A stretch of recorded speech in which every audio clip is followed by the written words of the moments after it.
আসসালামু আলাইকুম, welcome to my group three time Gita. চলে আসলাম মাধবপুর বমতলা রাবার ডাম। এই যে আমার এই ভাই আছে, ভাইটা ঘোড়া দিয়ে যাই হোক, ঘোড়ার পিঠে মানুষ করে যাই হোক 2-4 টাকা ইনকাম করে। আপনারা এখানে আসলে এই ঘোড়ার পিঠে চড়তে পারবেন। তা আমি এই ভাইয়ের সঙ্গে এখন একটু কথা বলবো। ভাই, আপনি এই ঘোড়ার পিঠে মানুষ চড়ে দিনে কত টাকা ইনকাম করেন? দৈনিক 2-3 হাজার করি। 2-3 হাজার করেন? তাতে এর দিকে সংসার চলে তো ভালোভাবে? জি চলে। প্রতিদিন করেন নাকি মাঝে মাঝে? না, মাঝে মাঝে। মাঝে মধ্যে। জি। আচ্ছা, যখন এই ঘোড়ার ইনকাম থাকে না তখন আপনি কি করেন? ঘোরার ইনকাম যখন থাকে না এই সময় ওই বন্ধ যদি একটা কর্ম করি মই দিই।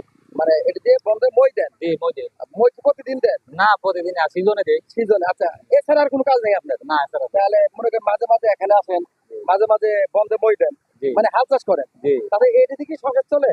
এটা দিয়ে কোনো রকম ভাবে চলে। ছেলে মেয়ে কয়জন? ছেলে মেয়ে আছে 3 জন। আচ্ছা আচ্ছা। লেখাপড়া করান? জি লেখাপড়া করে। কোন ক্লাসে? এই ছোট মায়ের করে শিখছে। হ্যাঁ। আর একটা ছেলে থাকে, আমরা ঢাকা থাকে। আচ্ছা আচ্ছা। আপনার বাড়ি কোথায়? আমার বাড়ি হলো হরিশপুর। হরস্পুর না? জি। আচ্ছা, তো ভালো থাকবেন।